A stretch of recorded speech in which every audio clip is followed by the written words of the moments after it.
हम में से बहुत सारे लोगों को टेंस में पहचान करने में बहुत सारी प्रॉब्लम्स आती होंगी। हमें टेंस को पहचानने का तरीका कैसे पता होगा, इस सब चीज़ों के समाधान को लेकर के मैं इस वीडियो को आपके लिए डेवलप कर रहा हूँ।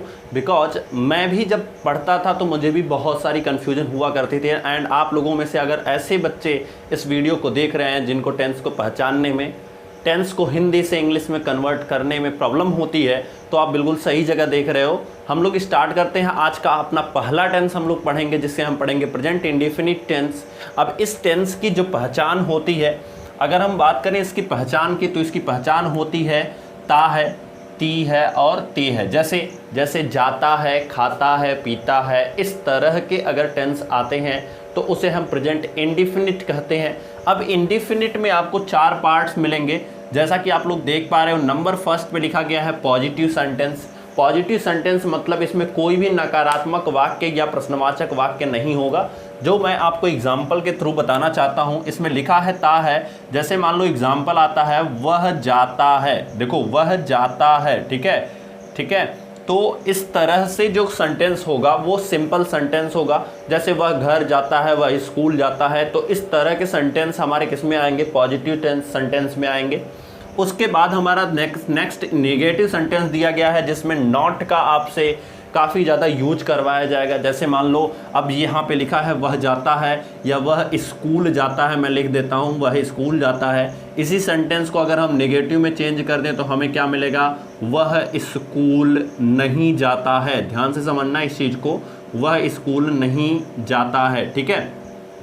अब इसी सेंटेंस को आपको दिया गया है इंट्रोगेटिव सेंटेंस। तो इंट्रोगेटिव सेंटेंस में 2 चीज़ें लिखी गई हैं, एक लिखा गया है डू और Dutch, and second thing is लिखा गया है WS टाइप क्वेश्चन। तो 2 तरह के इंट्रोगेटिव सेंटेंस बनते हैं। जैसे मैं आपको बताऊं कि लिखा रहता है कि क्या वह स्कूल जाता है, तो कभी कभी ये जो क्वेश्चन मार्क होते हैं, वो जो शब्द होते हैं क्वेश्चन मार्क वाले, वो सेंटेंस के पहले आते हैं। जैसे मैंने आपको बताया कि क्या वह स्कूल जाता है, तो अगर इससे रिलेटेड मैं देखूं तो यहाँ पे आएगा क्या वह स्कूल जाता है, क्या वह स्कूल जाता है। तो आपको दिखा कि यहाँ पे क्या लिखा गया है कि क्या वह स्कूल जाता है, मतलब ये क्वेश्चन मार्क पहले आया है। दूसरा चीज़ यही इस तरह से बन सकता है कि वह स्कूल क्यों जाता है, वह स्कूल क्यों जाता है। तो आपने देखा कि जो दूसरा वर्ड है पहले तो इसमें पहले आया था, तो जब पहले आएगा तो हम डू और डच का यूज करेंगे। मैं बताते चल रहा हूँ, हालांकि रूल मैं लिखवाऊंगा तो अभी वहाँ पे भी बताऊंगा। फिर जब हमारा ये बीच में आएगा, ठीक है, जब ये बीच में आएगा तो उसे ही हम WH टाइप क्वेश्चन कहते हैं। अभी मैं आपको डिफाइन कर रहा हूँ। WH का मतलब क्या होता है? जैसे बहुत सारे क्वेश्चन आप देखे होंगे, वाट, वाई, वेयर, ऐसे लिखा होता है ना, तो इन सब क्वेश्चंस को W टाइप वाले क्वेश्चन बोलते हैं। और जब आपको मिलता है हाउ, इस तरह के क्वेश्चंस को हम क्या बोलते हैं? S टाइप के क्वेश्चन बोलते हैं, ठीक है। तो वह स्कूल क्यों जाता है, इस तरह से भी आपका हो सकता है। याद रखना, जब आपको चेंज करने के लिए आपके एग्जाम में आता है तो वहाँ पे क्वेश्चन मार्क दिया होता है, और जब हम इंग्लिश में कन्वर्ट कर लेते हैं तो मैक्सिमम बच्चे ऐसे होते हैं जो कि इस क्वेश्चन मार्क को इंग्लिश में कन्वर्ट करने के बाद नहीं यूज करते हैं। तो कभी कभी एग्जामिनर इस क्वेश्चन मार्क की वजह से नंबर काट लेता है। तो आप ध्यान रखिएगा इस चीज़ को, ठीक है। उसके बाद दिया गया है कि इंट्रोगेटिव विथ नेगेटिव सेंटेंस, मतलब आपका इंट्रोगेटिव तो रहेगा ही, अब इसी में नेगेटिव जोड़ दिया जाए। जैसे मैं एक एग्जांपल आपको यहाँ पे बता रहा हूँ, ध्यान से समझना। क्या वह स्कूल नहीं जाता है, अगर वही सेंटेंस यहाँ पे नहीं लगा दिया जाए तो ये हो जाएगा इंट्रोगेटिव विथ नेगेटिव। क्लियर? उसी तरह से वह स्कूल क्यों नहीं जाता है, अगर इस तरह से बोल दिया जाए तो ये भी हो जाएगा इंट्रोगेटिव विथ नेगेटिव। तो ये थे इंडेफिनिट के 4 पहचान जो मैंने आपके सामने बताया, ठीक है। नोट्स बनाने के लिए परेशान मत होना, क्योंकि अभी मैं स्लाइड पे आपको ले चलूंगा, वहां से आप पूरे रूल्स को नोट्स बना सकते हो। बिल्कुल परेशान मत होना, बस रिलैक्स होकर वीडियोस को देखो आप लोग, ठीक है। अब पॉजिटिव सेंटेंस का जो सबसे पहले रूल होता है, जैसे मान लो, अब रूल क्यों बनाया जाता है? जैसे ये सेंटेंस लिखा है ना, वह स्कूल जाता है, इसको हम कैसे इंग्लिश में कन्वर्ट करेंगे, इसके लिए रूल बनाया जाता है, ठीक है। तो रूल नंबर फर्स्ट अगर हम देखेंगे तो इसमें जो लिखा है, जैसे मैं आपको एग्जांपल के थ्रू बताना चाहता हूं कि याद रखना कि वह स्कूल जाता है, इसको जब आप कन्वर्ट करोगे, ठीक है, वह स्कूल जाता है, तो जब आप कन्वर्ट करोगे तो आपको क्या करना है? सबसे पहले वह को लिखोगे तो क्या होगा, ही। और ही है क्या, ही इज अ सब्जेक्ट। क्या है, सब्जेक्ट। इसका मतलब रूल हमारा पहले क्या होगा, पहले हम क्या लिखेंगे, सब्जेक्ट लिखेंगे, ठीक है। उसके बाद हम क्या लिखेंगे, वर्ब आती है। सब्जेक्ट के बाद इंग्लिश में क्या आती है, वर्ब आती है।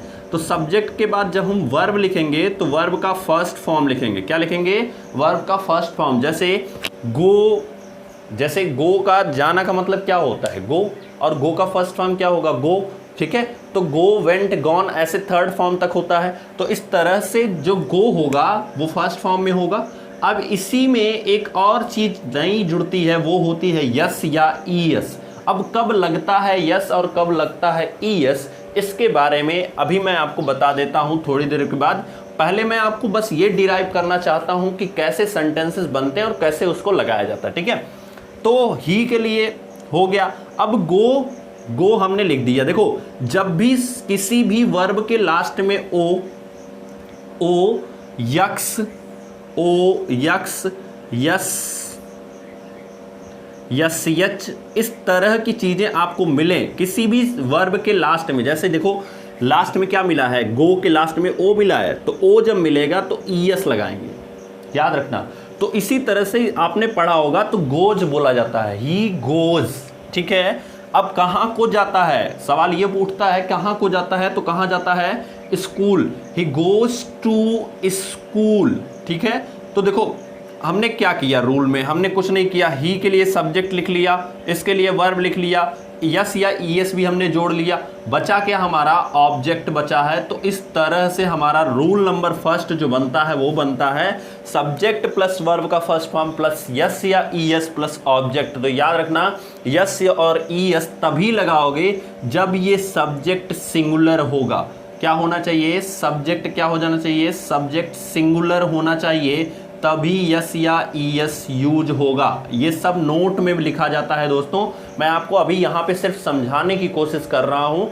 अब इस सारी चीज़ों को जब मैं स्लाइड पे पढ़ाऊंगा तो वहाँ पे नोट रहेगा, उसके स्क्रीनशॉट ले लेना और आगे पढ़ते रहना, ठीक है। तो सब्जेक्ट जब हमारा सिंगुलर होगा तो हम यस या ईएस यूज करेंगे। सिंगुलर सब्जेक्ट में कौन कौन से लोग आते हैं इसके बारे में जान लेते हैं। तो ही आता है, सी आता है, सी का मतलब भी होता है इट आता है। तो ये सब सिंगुलर सब्जेक्ट में आते हैं, इनको याद रखना। और अगर किसी का नाम लिखा है जैसे कि राम, जैसे कि क्या लिखा है, राम, मोहन, इस तरह से सब्जेक्ट आ रहा है आपके, तो ये भी सिंगुलर होते हैं, क्योंकि राम तो अकेले की बात की जा रही है, मोहन अकेले की बात की जा रही है। तो जब भी सिंगुलर सब्जेक्ट आएगा तभी हम यस या ईएस का यूज करेंगे, अदरवाइज यस या ईएस का यूज नहीं करेंगे। जैसे अगर आपका सब्जेक्ट प्लूरल है, क्या है, अगर आपका सब्जेक्ट प्लूरल है तो वहाँ पे हम क्या यूज करेंगे, वहाँ पे हम यूज करेंगे, जैसे आपका सब्जेक्ट प्लूरल कौन कौन सा होता है, आई हो गया, वी हो गया, ठीक है।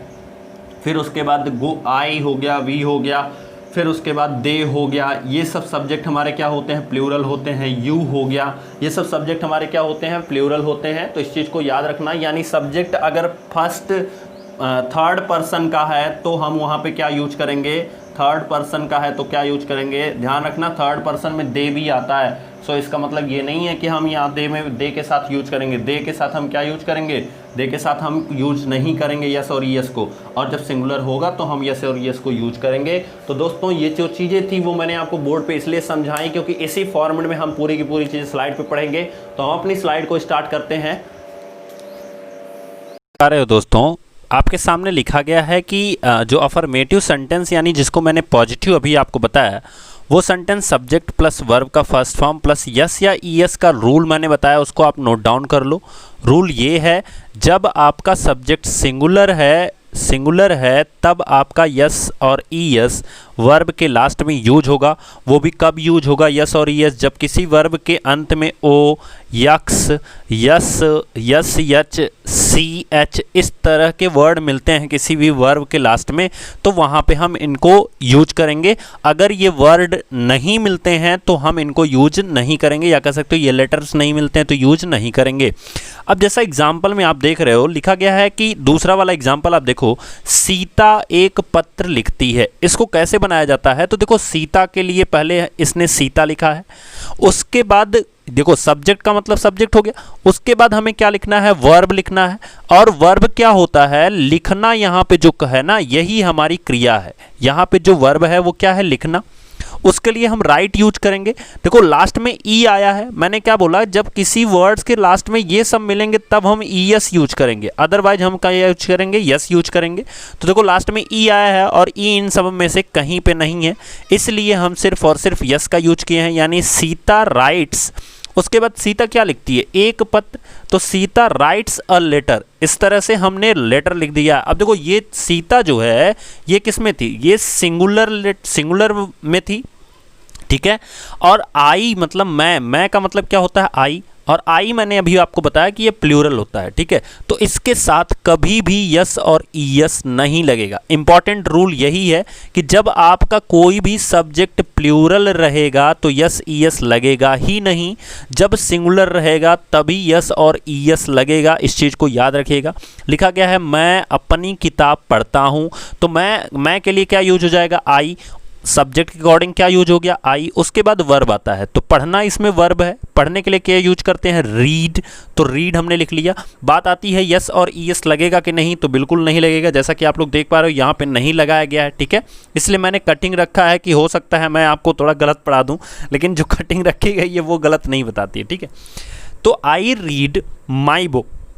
अब यहाँ पे अपने के लिए, आई के अपने के लिए हम क्या यूज करते हैं, माई का यूज करते हैं। सो यहाँ पे हो गया आई रीड माई बुक। फिर लिखा है तुम विद्यालय जाते हो, तो जाना का मतलब गो हो गया, एंड यू प्लूरल है, सो इसलिए यहाँ पे यस ईएस नहीं यूज हुआ है। इस चीज़ को ध्यान से देखिए। तो यू गो टू स्कूल, वह पानी पीता है, सॉरी वे पानी पीते हैं, तो दे मैंने आपको बताया था कि प्लूरल है, इसलिए यहाँ पे यूज नहीं होगा। दे ड्रिंक वाटर, सिंपल सा। कुत्ता भौंका करते हैं, यहाँ पे करता है होना चाहिए था, ठीक है। तो सॉरी, करते हैं मतलब हो गया कि ये प्लूरल है, तो डॉग्स बार्क हो गया। अगर यहाँ पे लिखा होता कुत्ता भौंकता है, ध्यान से समझना, अगर लिखा होता है कुत्ता भौंकता है तो उसमें सिंगुलर हो जाएगा, ठीक है। और उसके लिए हम जब डॉग लिखेंगे तो डॉग बार्क्स लिखेंगे, बार्क्स लिखेंगे। याद रखना जब यहाँ पे यस लग जाएगा तो ये वाला यस कैंसिल हो जाएगा, ठीक है। ये वाला यस कैंसिल हो जाएगा, इसलिए डॉग्स बार्क लिखा गया है। फिर लिखा गया है वह अपने माता पिता की आज्ञा मानती है, सी ओबेज हर पेरेंट्स। आज्ञा मानने का मतलब होता है ओबे, ओबे मतलब होता है आज्ञा मानना। सी सिंगुलर है, इसलिए लास्ट में क्या लग गया है, यस लग गया है। सो इस तरह से हमारे अफर्मेटिव सेंटेंस का जो रूल है वो आपके सामने लिखा गया है। इसमें से आप अपनी नोट्स में कोई 2 एग्जाम्पल लिख सकते हो। मैं रिकमेंड करूंगा आप फर्स्ट दोनों एग्जाम्पल लिख लो, क्योंकि इसमें एक सिंगुलर का है, एक प्लूरल का है, ठीक है। नेक्स्ट हम देखते हैं अपना नेगेटिव सेंटेंस कैसे बनता है। तो दोस्तों नेगेटिव सेंटेंस में ज़्यादा कुछ नहीं करना होता है। आपको 2 चीज़ें याद रखनी है कि जब आपका वर्ब जो सब्जेक्ट है वो अगर सिंगुलर है, देखो सब गेम सिंगुलर सब्जेक्ट का है। सब्जेक्ट अगर सिंगुलर है तो आप डज नॉट का यूज करोगे। किसका यूज करोगे, डज नॉट का। और याद रखना अगर हम कहीं भी डज यूज कर देते हैं या डू का यूज कर लेते हैं तो वर्ब हमेशा फर्स्ट फॉर्म में रहेगी, ना ही उसमें यस लगेगा और ना ही ईएस लगेगा। इस चीज को याद रखना, नोट डाल के लिख सकते हो कि सब्जेक्ट अगर सिंगुलर है तो डज का यूज करते हैं, ठीक है। और अगर सब्जेक्ट क्या हो गया, प्लूरल हो गया, यानी कि बहुवचन हो गया, तो उसमें हम किसका यूज करते हैं, डू नॉट का यूज करते हैं। इसको नोट कर सकते हो आप लोग। और मैंने आपको बताया वर्ब हमेशा फर्स्ट फॉर्म की लगेगी जब भी डू और डज लग जाएगा, तो ठीक है, ये क्लियर रखना। कभी भी डू और डज अगर लग गया तो उसमें वर्ब हमेशा क्या लगेगी, फर्स्ट फॉर्म। यहाँ पे देखो मैंने कहीं भी यस या ईएस का जिक्र नहीं किया है। अब एग्जाम्पल देखते हैं, तुम विद्यालय जाते हो, तो तुम का क्या हो जाएगा, यू हो जाएगा। उसके बाद जाना लगाना है, सॉरी यहाँ पे लिखा गया नहीं जाते हो, तो यू के साथ चूंकि प्लूरल है इसलिए हम क्या लगाएंगे, डू नॉट। याद रखो जब भी आप प्लूरल यूज करोगे तो डू यूज करोगे, डू नॉट, क्लियर। तो तुम नहीं जाना क्या होता है, गो का, तो यू डू नॉट गो, तुम नहीं जाते हो कहाँ को, विद्यालय को, you do not go to school. इस तरह से आपका सेंटेंस बनेगा जो कि यहाँ पे लिखा भी गया है। फिर लिखा गया है वे पानी नहीं पीते हैं, तो वे का क्या हो जाएगा दे, एंड नहीं के लिए हम क्या यूज करेंगे डू नॉट यूज करेंगे। याद रखो कि यहाँ पे ते है मिला है इसलिए इंडिफिनिट का है, और इंडिफिनिट में हमेशा हेल्पिंग वर्ब नेगेटिव सेंटेंस के लिए, देखो मैं अभी भी क्लियर कर दे रहा हूँ, इंडिफिनिट में नेगेटिव सेंटेंस के लिए जो हेल्पिंग वर्ब होती है वो डू और डज होती है, और डज तब होती है जब सिंगुलर होता है। याद करने का तरीका देखो, मैंने आपको बताया था सिंगुलर रहेगा तभी ईएस लगेगा, तो यहाँ पे देखो ईएस लगा है, ठीक है। अगर सिंगुलर नहीं रहेगा तो ईएस नहीं लगेगा, जैसा कि डू लिखा गया है। ये कहीं रूल नहीं होता है, मैंने याद करने का तरीका आपको समझाया, ठीक है। तो वे पानी नहीं पीते हैं, they do not drink water, जैसा कि आपके सामने लिखा गया है। वह अपने माता पिता की आज्ञा नहीं मानती है, तो ये हो जाएगा सी डज नॉट ओबे। देखो जैसे ही डज लगा इस ओबे के पास से यस हट गया। हमने पिछला जो स्लाइड देखा था तो वहाँ पे ओबे के पास यस लगा था, आप बैक करके देख सकते हो, ओबे हर पेरेंट्स, ठीक है। उसके बाद हम अपना इंट्रोगेटिव वर्ड्स देखते हैं। तो इंट्रोगेटिव सेंटेंस में दो तरह के रूल आते हैं, जैसा कि आपके सामने लिखा गया है कि इंट्रोगेटिव सेंटेंस जो होता है अगर अफर्मेटिव फॉर्म में हो, ठीक है, अगर अफर्मेटिव फॉर्म में हो। अफर्मेटिव का मतलब क्या होता है, जैसे मान लो आपको मैं एग्जांपल बताता हूं, जैसे ऊपर लिखा गया है, जैसे मैंने आपको शुरू में ही एग्जांपल बताया, क्या वह स्कूल जाता है। बहुत ध्यान से समझो, क्या वह स्कूल जाता है। अगर इस तरह के फॉर्म में है तो ये अफर्मेटिव क्यों है, बिकॉज देखो यहाँ पे कहीं भी नॉट का यूज नहीं किया गया है, ना ही नहीं का यूज किया गया है, तो इसलिए ये अफर्मेटिव में है। और दूसरी चीज कि जब आपका क्वेश्चन मार्क या क्वेश्चन वर्ड या कह सकते हो प्रश्नवाचक शब्द अगर क्या हो कि शुरू में ही यूज हो जाए, कहाँ पे यूज हो जाए, शुरू में, सेंटेंस के शुरू में, ठीक है। तो लिखते रहा करो इस इंट्रोगेटिव विथ अफर्मेटिव के आगे लिख लेना कि जब प्रश्नवाचक शब्द वाक्य के प्रारंभ में शुरू हो जाए तो कैसे बनाते हैं। तो सबसे पहले क्या कि इंग्लिश हम सब्जेक्ट के अकॉर्डिंग निर्धारित करते हैं। सब्जेक्ट कैसा है तो सिंगुलर है, वह क्या है सिंगुलर है, तो वर्ब कौन सी लगेगी डज लगेगी, ठीक है। तो यहाँ पे हम क्या लिखेंगे डज। देखो यहाँ डू और डज दोनों ऑप्शन दिया है। डज तब लगेगा जब सब्जेक्ट आपका क्या होगा सिंगुलर होगा, और डू तब लगेगा जब सब्जेक्ट क्या होगा प्लूरल होगा, क्लियर। उसके बाद हमें क्या लिखना है सब्जेक्ट लिखना है, तो सब्जेक्ट हमारा क्या हो जाएगा ही, ठीक है। तो डज ही। उसके बाद वर्ब की फर्स्ट फॉर्म लिखनी है, तो जाना हमारा क्रिया है, तो यहाँ पे हम क्या लिखेंगे go to school, to school. तो इसका मतलब हो जाता है कि क्या वह स्कूल जाता है, एंड प्लस क्वेश्चन मार्क, जो मैंने आपको शुरू में ही बताया। उसके बाद लिखा गया है कि अगर यही चीज़ नेगेटिव के साथ हो तो बहुत सिंपल है दोस्तों, याद रखो बहुत सिंपल है। अगर ये इंट्रोगेटिव विथ नेगेटिव के साथ लिखा गया है तो आपको क्या करना है कि अगर यही लिखा गया है क्या वह स्कूल नहीं जाता है, तो देखो नहीं कहाँ लिखा गया है, वह के बाद लिखा गया है ना, तो आप नॉट को लिखने का तरीका यहाँ समझ लो। जैसा कि आप देख पा रहे होगे कि डू और डज के बाद सब्जेक्ट लिखा गया है फिर नॉट लिखा गया है, तो बहुत सिंपल सा है। इसको बिल्कुल याद रखना कि जब भी नॉट जहाँ लिखा गया है वहीं हम लिखेंगे, यानी सब्जेक्ट के बाद लिखेंगे। कभी भी नॉट को हम पहले नहीं लिखेंगे जब भी इंट्रोगेटिव वर्ड्स को हम बनाएंगे, ठीक है। तो कभी भी हम पहले नहीं लिखेंगे, ठीक है। अब उसके बाद मैंने आपको क्वेश्चन मार्क बताया था कि लोग भूल जाते हैं, ये रहा वो मैंने आपको इसलिए यहाँ पे दिया गया है, यहाँ पे मुझसे मिस्टेक हो गई है, तो यहाँ पे भी आप लोग जरूर से ज़रूर लिखना। अब अगर WH टाइप क्वेश्चन है, जैसे एग्जाम्पल बताता हूँ कि वह स्कूल क्यों जाता है, अगर ये सेंटेंस लिखा है वह स्कूल क्यों जाता है, तो सबसे पहले हम इंग्लिश लिखेंगे किसकी, सबसे पहले हम इंग्लिश लिखेंगे क्यों की। तो क्यों की इंग्लिश क्या होगी, जैसा कि यहाँ पर लिखा गया है क्वेश्चन वर्ड लिखेंगे सबसे पहले, तो क्यों की इंग्लिश क्या होगी वाई। उसके बाद हम लिखेंगे डू और डज। अब ये डू और डज किसके अकॉर्डिंग लिखा जाएगा सब्जेक्ट के अकॉर्डिंग। सब्जेक्ट क्या है सिंगुलर है, तो सिंगुलर के लिए हम कौन सा वर्ड यूज करते हैं तो डज यूज करेंगे, ठीक है। तो वाई डज, उसके बाद हम क्या लिखेंगे ही लिखेंगे, why does he go to school. जैसे ही डज लग जाए आप प्लूरल कभी भी वर्ब में कंफ्यूज मत होना, why does he go to school, समझ में आया। तो इस तरह से हम इस चीज को चेंज करेंगे एंड लास्ट में हम क्या लगाएंगे क्वेश्चन मार्क। कुछ एग्जांपल्स देखते हैं दोस्तों। तो यहाँ पे लिखा गया है कि क्या मैं अपनी किताब पढ़ता हूँ। देखो क्या पहले आ गया, इसके लिए हमें हेल्पिंग वर्ब यूज करनी होगी। मैं शुरू से बता रहा हूँ, यहाँ पे बगल में आपके लिखा तो गया है लेकिन मैं फिर से करके दिखा रहा हूँ, ठीक है। क्या आ गया पहले, इसके लिए हेल्पिंग वर्ब। अब मैं के अकॉर्डिंग ये हेल्पिंग वर्ब लगेगा, मैं प्लूरल है इसलिए हम क्या लगाएंगे डू। फिर उसके बाद आई, रीड, पढ़ने का मतलब क्या होता है रीड, उसके बाद अपनी के लिए क्या लग जाएगा, माई बुक। तो do I read my book, ये हो गया हमारा पहला सेंटेंस जैसा कि आपके सामने लिखा गया। उसके बाद देखो यहाँ डज क्यों यूज किया गया, क्योंकि सीता हमारी क्या है, सिंगुलर है, सो डज यूज किया गया है। एंड राइट क्यों लिखा गया, क्योंकि डू और डज अगर कहीं भी यूज हो जाता है सेंटेंस में तो जो वर्ब होगी वो हमेशा सिंगुलर यूज होगी, यानी फर्स्ट फॉर्म में यूज होगी, ठीक है। तो does Sita write a letter, ठीक है। उसके बाद लिखा गया क्या तुम विद्यालय नहीं जाते हो, do you not go to school. मैंने आपको बताया कि सब्जेक्ट के बाद ही हम नॉट का यूज करेंगे, शुरू ऊपर रूल में ही मैंने आपको बताया, ठीक है। Do you not go to school, and देखो हर जगह क्वेश्चन मार्क लगा है, इसलिए आप मिस्टेक मत करना क्योंकि नंबर यहीं से कटते हैं।